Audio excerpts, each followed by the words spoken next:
Professor Ramnesh Yadav Akhilesh Yadav की तरफ से तुरंत प्रतिक्रिया आई, जबरदस्त तरीका थे। और बहन जी ने भी स्वागत करो, बहुजन समाज के सब लोगों ने स्वागत करो कि हाँ, जो बीजेपी विधायक ने शब्द बोले हैं वो निंदनीय है, और या कि जितनी भी निंदा करी जाए इतनी निंदा कम है। देखो साहब, इसमें दो बातें हो रही हैं जो मैं जोड़ना चाहूंगा। पूरा इंडिया गठबंधन बहन जी के साथ खड़ा हुआ है, और अगर बीजेपी के इस नेता ने जिस तरीके से बेइज्जती करी है उसी तरीके से माफी नहीं मांगी तो हम सब लोग इनके ऊपर सामूहिक कार्रवाई करवाएंगे। और अगर बीजेपी ने इन्हें बचाने की कोशिश करी तो बीजेपी को भी छोड़ा नहीं जाएगा। संसद का सत्र शुरू होने वाला है साहब, ये ना सोचे कोई भी। मैं बहुजन साथियों से अपने बताना चाह रहा हूं कि आप लोग कहीं भी दिमाग में ये मत लगा लीजिए कि राज्यसभा या लोकसभा में आपका कोई सांसद नहीं तो आपकी आवाज वहां नहीं पहुंचेगी। साहब, आपके इंडिया गठबंधन के 234 सांसद हैं वहां पे, और राज्यसभा में 80 से ज्यादा सांसद हैं आपके। बीजेपी की नींव से नींव हिला दी जाएगी भाई साहब। देखो, कांग्रेस के नेता ने बहुत बड़ी बात कही है कि ईंट से ईंट बजा दी जाएगी जबरदस्त तरीका से। बहन जी के लिए जो शब्द प्रयोग करे गए वहां की तुरंत माफी मांगे बीजेपी के जो नेता है। अगर उन्होंने माफी नहीं मांगी तो लोकसभा में ईंट से ईंट बजा दी जाएगी। नमस्कार, क्या हाल चाल है? सब ठीक है? बहुत बढ़िया, बहुत बढ़िया। अपने और अपने को ख्याल रखो, और जब टाइम मिले तो वीडियो जरूर देखो। देसी देख, बेगर ब्रेक, बगैर लाग लपेट, बिल्कुल देसी अंदाज में। हमारे साथ मौजूद है प्रोफेसर रमणेश यादव, सीधे हाथ को, और उल्टे हाथ को सुमिति यादव जी, दोनों बिठा लिए एक जगह। सवाल, बहुजन समाज में बहुत आक्रोश है। बसपा सुप्रीमो बहन मायावती के नैया बीजेपी के एक विधायक ने बहुत भौंडी बात करी है। समाज में आक्रोश है, और बहुजन समाज अगर माफ़ी नहीं मांगी तो सड़क पर उतरने की भी ज़्यादा समय नहीं लेगा। तो पहली प्रतिक्रिया रमणेश यादव जी से ले लें कि बीजेपी विधायक को जो कहनो है, जो भौंडी बात उन्होंने कही है, समाज आक्रोशित है। आने वाली जो स्थिति है गंभीर भी है सके है। स्वागत है जी। नमस्कार साहब। देखो साहब, जो कल का जो ये पूरा वाकया रहा है ये बहुत ही शर्मनाक है। इसकी जितनी भत्सना करी जाए उतनी कम है। मतलब इससे गिरी हुई बात कोई चुना हुआ विधायक कर ही नहीं सकता। सबसे पहली बात तो आप ये जनता के प्रतिनिधि हैं, तो आपको तो अपनी राजनीतिक जो बोलचाल है और जो मर्यादाएं हैं उनका ध्यान रखना चाहिए। और एक महिला मुख्यमंत्री, पूर्व मुख्यमंत्री के नहीं है या तरह की बातों को इस्तेमाल करना, उसी बात पे आ रहा हूँ। और ख़ास तौर से जब बात हो रही हो बहन जी की मिसालें, तो हम तो चलो कांग्रेस पार्टी के हम मिसालें देते हैं हर जगह की। अगर सुशासन की बात हो, अगर डेवलपमेंट की बात हो, अगर बहुजन समाज यानी कि दलित, पिछड़ा, अल्पसंख्यक समाज को मुख्य धारा में लाने की बात हो, तो जो योगदान बहन जी का भारत के इतिहास में रहा है, ऐसा काम तो आज तक कोई राजनेता कर ही नहीं पाया। और वहीं बीजेपी के जो नेताजी हैं वो वैसे भी नहीं बोल रहे कि पता चले चलो भाई अपना पार्टी की कोई मीटिंग है वहाँ बोल दो, तो वो बात अलग है। आप तो टीवी पे आके बोल रहे हो कि साहब बहन जी को जो समर्थन दे के मुख्यमंत्री बनाना इनकी भारी भूल रही, उनसे ज़्यादा भ्रष्टाचारी कोई नहीं। जैसे सबसे बड़े शिष्टाचारी आपकी पार्टी में है। देख लो साहब, एक से एक करके मोदी जी अभी भी हिंडनबर्ग रिपोर्ट पे लीपापोती करके सेबी की चेयरमैन को बचाते फिर रहे हैं, अडानी को बचाते फिर रहे हैं, और तमाम मामले, पनामा पेपर और जाने कौन कौन से पेपर लीक कांड हुए जिसमें बीजेपी के तमाम नेताओं के नाम आए, उन्हें बचाया। नोटबंदी हुई, जीएसटी हुई, तमाम घोटाले हुए उन पे, उस पे भाई साहब बचाते लीपापोती करते आ रहे हैं। किसान आंदोलन में हजारों किसानों की जान गई। गोधरा कांड वो अलग है, चलो वो पुराना हो गया, हम उस पर चर्चा नहीं करते। तो सबसे ज़्यादा अगर भ्रष्टता की बात करी जाए तो हमारे प्रधानमंत्री जी ही है। पहले तो अपने आप भाई साहब कॉलर देखो ना कि आपका कॉलर कैसा है। आप दूसरे के कॉलर को देख के इस तरीके से बात कर रहे हो। खुद के मकान ही अगर शीशा के बने हुए हैं तो दूसरे पे पत्थर फेंकना ही ना चाहिए। मैं आपको बताऊं चौधरी साहब, आज का मैंने आंकड़ा पढ़ा, 1.5 लाख से ज्यादा मकान इनने 2 साल में गिरा दिए बुलडोजर मॉडल के तहत। तो आप बताओ, ये भ्रष्टाचार है, शिष्टाचार है, ये क्या है? ये अत्याचार है, इसे क्या कहोगे आप? इसे आप सुशासन कहोगे? 1.5 लाख मकान गिरा दिए भाई साहब 2 साल में, सिर्फ और सिर्फ जाति और धर्म देख के और सिर्फ वोटों की राजनीति करके 7.5 लाख परिवार जो लोग हैं उनको बेघर कर दिया है इस बीजेपी की सरकार ने। और ये लोग हमें भ्रष्टाचार और शिष्टाचार का पाठ पढ़ा रहे हैं। ये लोग बहन जी को भ्रष्टाचारी बता रहे हैं। इनको शर्म आना चाहिए, इनको चुल्लूवर पानी में डूब मरना चाहिए। चुल्लूवर पानी में डूब मरना चाहिए। सुमित यादव जी, बहन जी के नैया बीजेपी विधायक ने जो शब्द बोले हैं निंदनीय है। बीजेपी वालों का ये तो इतिहास रहा है चौधरी साहब, चाहे दया शंकर सिंह हो, चाहे विदुड़ी जी हो, तो इनके यहाँ सब जो इनका मेन वो है स्कूल, मुझे तो लगा उसमें शिष्टाचार पढ़ाया ही नहीं जाता। वहाँ तो केवल और केवल इनको जो है कि समाज में नफरत कैसे फैलानी है, एक दूसरे से झगड़े कैसे कराने हैं, देश में दंगे प्रसाद के पूरा इनका आप इतिहास उठा लो जो है, देश की आज़ादी में इनका कोई योगदान नहीं रहा। उसके बाद जब से हमें आज़ादी मिल गई है तो ये तो हमेशा इसी में रहते हैं कि एन के प्रकार जो है देश में दंगे करा दो, नफरत फैला दो और उस पर अपनी राजनीति। बहन जी के नहीं है सार्वजनिक मंच पे एक चैनल पे बैठ के या तरीके की बात बोल लो कि हम ते बहुत बड़ी गलती है कि हम मुख्यमंत्री बना दियो और उनते ज़्यादा भ्रष्ट कोई नहीं रो, या तरह की भाषा बोल लो। आज तक के इतिहास में बहन जी के नहीं है कम से कम काई भी आदमी ने इस्तेमाल नहीं करो होगो। ये एक ऐसे शख्स हैं कि इन्होंने बहन जी के नहीं है ऐसे शब्दन को इस्तेमाल करो है कि अखिलेश यादव ने तुरंत पलटवार करो जबी की जबी कि जो आप बोल रहे हैं वो बिल्कुल सरासर गलत है और या कि जितनी निंदा करी जाए इतनी निंदा कम है। और एक बड़ी बात करी है उन्होंने, एक बड़ी बात ये कही है कि इन पर तुरंत मुकदमा होना चाहिए मानहानि को, और अगर पार्टी इनको फिर भी सहयोग कर रही है तो या को जवाब जनता जनार्दन इन होने वाले 10 सीटन पे जो चुनाव होगा उपचुनाव उत्तर प्रदेश के अंदर जनता जरूर देगी। और आने वाले 27 के चुनाव में तो सूपड़ा साहब है, बहुजन समाज बिल्कुल सीना ते सीना मिला के खड़ो रहेगो बहन जी के नहीं है। ऐसा है चौधरी साहब, ये जितनी आरएसएस का अपने आप को बताते हैं जो है, इनका आप रिकॉर्ड खंगालो जो है, ये महिलाओं का सम्मान करना जानते ही नहीं है। कुछ दिन पहले की घटना है, बनारस में देखो जो है एक बेटी के साथ बलात्कार हुआ था, तीनों के तीनों इनके ऑफिस बीयर थे और खुद आनंद मध्य प्रदेश में जाकर चुनाव प्रचार कर रहे हैं यूँ क्यों ना सीधी सीधी।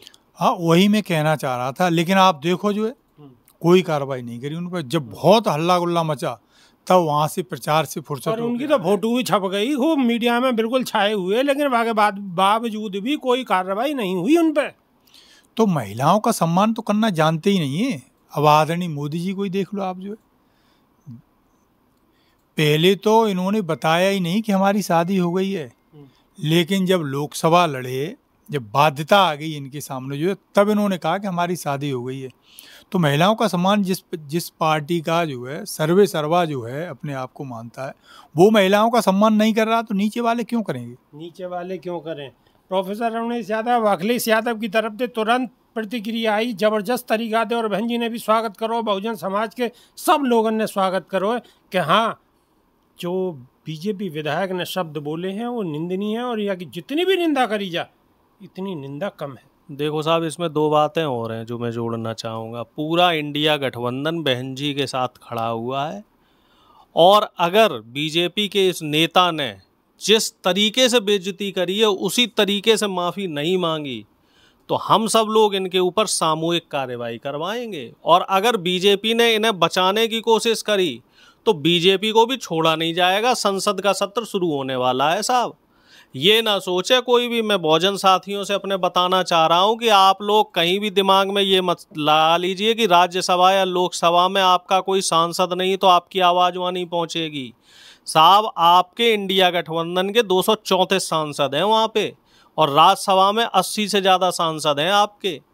बीजेपी की नींव से नींव हिला दी जाएगी भाई साहब। देखो, कांग्रेस के नेता ने बहुत बड़ी बात कही है कि ईंट ते ईंट बजा दी जाएगी जबरदस्त तरीका से। बहन जी के लिए जो शब्द प्रयोग करे गए वाकई तुरंत माफ़ी मांगे बीजेपी के जो नेता हैं। अगर उन्होंने माफ़ी नहीं मांगी तो लोकसभा में ईंट ते ईंट बजा दी जाएगी और कानूनी कार्रवाई होगी। सो अलग कानूनी कार्रवाई होगी, जेल की चक्की पीसनी पड़ेगी।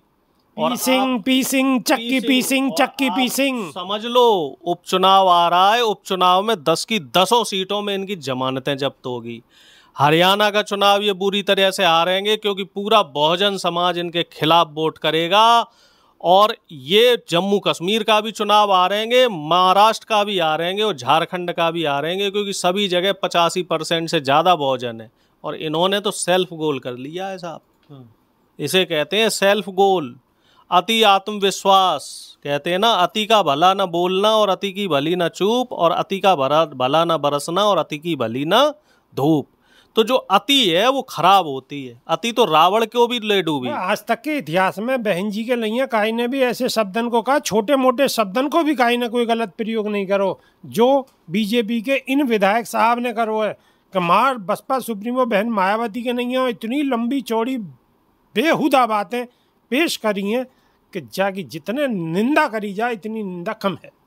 बिल्कुल साहब, और मैं आपको और बताना चाह रहा हूँ कि ये इनका एक मुखौटा है अंदर से साहब। इनकी नीयत जो बहुजन नेता हैं, चाहे वो अखिलेश यादव हो, तेजस्वी यादव हो, चाहे बहन जी हो, सबके लिए वही है। अखिलेश यादव जी का देखो, इससे पहले जब सीएम बने योगी जी, आवास धुलवाया नहीं धुलवाया गंगा जल से। और अभी चुनाव का हम लोगों ने जिक्र भी किया था, अखिलेश जी मैनपुरी गए महाराणा प्रताप की माल्यार्पण करने मूर्ति पे, तो वो साहब महाराणा की मूर्ति धुलवा दी इन्होंने पानी से। फिर कन्नौज में एक मंदिर में दर्शन करने गए, वो पूरा मंदिर इन्होंने गंगा जल से धुलवा दिया। ऐसे ही ये तेजस्वी यादव पे भी कटाक्ष करते हैं। ऐसे ही ये जो हमारे पिछड़ों के नेता हैं तमिलनाडु में स्टालिन साहब, उनको भी ये हिंदू विरोधी बताते रहते हैं। तो इनके टारगेट पे हमारे जो कांग्रेस के राष्ट्रीय अध्यक्ष हैं खड़गे साहब, उनके लिए भी, वो भी दलित समाज से आते हैं, उनके लिए भी ये हमेशा बुरा भला बोलते रहते हैं, उनको हमेशा नीचा दिखाने की कोशिश करते हैं। तो जो ये मनुवादी लोग बैठे हुए हैं आरएसएस में, बीजेपी में, तो ये लोग ये नहीं चाह रहे साहब कि जो दलित और पिछड़े हैं ये राजनीति में आगे जाएं। ये मुख्यमंत्री प्रधानमंत्री की कुर्सी पे बैठे हैं, ये लोकसभा में पहुंचे, ये विधानसभा में पहुंचे, विधान परिषद में पहुंचे। ये लोग नहीं चाहते साहब, ये लोग अपनी बापौती समझते हैं देश को। लेकिन अब आप लोग इनको बता दो कि ये देश किसका है। देश है इस देश के मूल निवासियों का, यानी कि बहुजन समाज के लोगों का।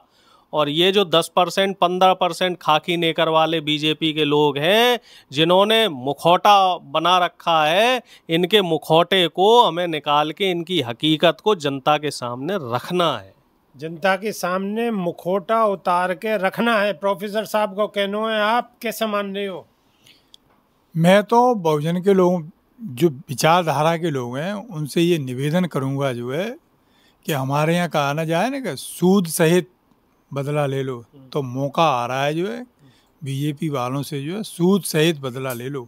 जो ये इनके पुरखे तो हमारे पुरखों का अपमान करते थे। आज जब देश में संविधान लागू हो गया है, जो संविधान ये कहता है कि आप विभेद नहीं करेंगे किसी के साथ जाति के आधार पर, लेकिन फिर भी इनकी मानसिकता देखो जो है। भाई भेद की बात तो ये है साहब कि बहुजन समाज को कोई आदमी अगर बुलेट मोटरसाइकिल ले ले तो वहाँ पे भी हंगामा, अगर मोच लंबी सी रख लई तो वहाँ पे भी हंगामा, अगर घड़ा में ते पानी पी लियो तो वहाँ पे भी हंगामा, काहे की बारात अगर चढ़ गई, घुड़ चढ़ी कर ली गांव में, वहाँ पे भी हंगामा। पतो पर है कोई मध्य प्रदेश में दलित के ऊपर कोई पेशाब कर रहा है, याते ज़्यादा निंदनीय बात होगी। और अब तो बिल्कुल ही हद हैगी। अब तो जो बहुजन समाज की सबसे बड़ी नेता हैं देश के अंदर, बहन मायावती, उनके नहीं आई, एक बीजेपी के नेता ने या तरीका की घृणित बात करी है कि यार जितनी निंदा करी जाए इतनी निंदा कम है। और निंदा का इनकी जान को तो फंदा पन्नो चाहिए। अब निंदा ते काम न चले, वो इनकी जान को फंदा पन्नो चाहिए। और वो फंदा ऐसा गिनना चाहिए कि जो आगे को बहुत लंबी चौड़ी लाइन आगे को बढ़ जा, जो हमेशा लोग एक मिसाल पेश करे। ऐसी कछु ना कछु फार्मूला बनना चाहिए और समाज के लोग यह बात को बिल्कुल भी भूलेंगे नहीं, ऐसा मेरा मानना है। और मैं चाहूँगा मेरे साथ साथ सब लोगों को, जितने भी बहुजन समाज के लोग हैं, सबको यही मानना होगा। सुमित यादव जी। जी चौधरी साहब, ऐसा माहौल बना दिया है इन्होंने जो है कि जब इनके पास सरकार आ जाती है तो आप तब देखो इनकी भाषा दूसरी होती है, जब विरोध में पहुंच जाते हैं तो इनकी भाषा दूसरी होती है। तत्कालीन ऐसी परिस्थितियां थीं कि इन्होंने नेताजी में और बहन जी में झगड़ा कर लगा दिया। किसने लगाया? बीजेपी वालों ने। और वही देखो बीजेपी वाले आज बहन जी के लिए क्या कह रहे हैं। तो इनसे तो बड़ा सावधान रहने की ज़रूरत है। अंग्रेज चले गए लेकिन ये अपने कुछ दलाल यहाँ छोड़ गए। फूट डालो राज करो उनकी पॉलिसी थी, वही पॉलिसी इनकी है। अंग्रेज चले गए लेकिन पीछे को छोड़ गए बीज के नैया, बीज बारे हैंगे। बात को समझ रहे हो? बीज बारे। प्रोफेसर रमेश यादव थे, लास्ट एक कमेंट ले लें तो प्रोफेसर साहब जवाब कैसे में दियो जाओ इनको? जवाब करारा दिया जाएगा, ईंट का जवाब पत्थर से दिया जाएगा। और जब तक ये विधायक साहब माफ़ी नहीं मांगेंगे तब तक कोई हमारा बहुजन साथी चुप नहीं रहना चाहिए। इस वीडियो को बिल्कुल आग की तरह फैला दो साहब। जिन लोगों को नहीं पता है उनको भी ये जानकारी मिलनी चाहिए। और ज़्यादा से ज़्यादा लोग सवाल करो, सरकार से सवाल करना बहुत ज़रूरी है कि अगर सरकार के किसी नुमाइंदे ने गलत बात करी है तो उसे उसकी माफ़ी मांगनी चाहिए और ज़रूर मांगनी चाहिए, और सरकार को भी माफ़ी मांगनी चाहिए। और ऐसे जो बेहुदा लोग हैं, ऐसे जो बददिमाग लोग हैं, ऐसे जो बदतमीज़ लोग हैं, इन लोगों को आगे गलती से भी कभी जिता मत देना चुनाव, गलती मत कर देना, क्योंकि ये लोग आपके नेताओं का अपमान करते हैं। ये लोग हिंदू हिंदू बन के आपसे वोट ले लेंगे, लेकिन इनके अंदर दिल में देखा आपने कितने खोट है, कितनी दिल में इनके जो है जलन भावना है। तो ऐसे लोगों को आगे गलती से कभी जिताना नहीं है। प्रोफेसर रमेश यादव ने बिल्कुल अंदर की बात बाहर कह दी है। तो हालांकि समाज तो बहुत चौकस है और जवाब भी ज़रूर देगो, और की बात दिल में रखने की है, और दिल में रखने के साथ साथ एक दूसरे तक की बात सबको पहुंचाने की है। यानी कि यह वीडियो को आप जगह जगह तक पहुंचाओगे, चूँकि ज़्यादा लोगों को जानकारी होगी, लोग इकट्ठा होंगे और लोग कमेंट के माध्यम से ज़्यादा से ज़्यादा यहाँ पे कमेंट करें और वीडियो को ज़्यादा से ज़्यादा शेयर करें, और या को जवाब बहुजन समाज जरूर देगो। ये हम सबको मानो और हम सबको फर्ज है। अभी के नहीं सिर्फ इतना ही, और या के बाद दोबारा नई वीडियो अपलोड करेंगे। ऐसे के जब तक माफ़ी मांग ले और ना मांगे तो फिर गर्दम गर्दा है के ही रहेगी। अभी के नहीं सिर्फ इतना ही, और नई वीडियो में फिर रूबरू। जब तक के नहीं देसी देख बिगर ब्रेक बगैर लाग लपेट, बिल्कुल देसी अंदाज में। बहुत बहुत धन्यवाद। नमस्कार जी नमस्कार।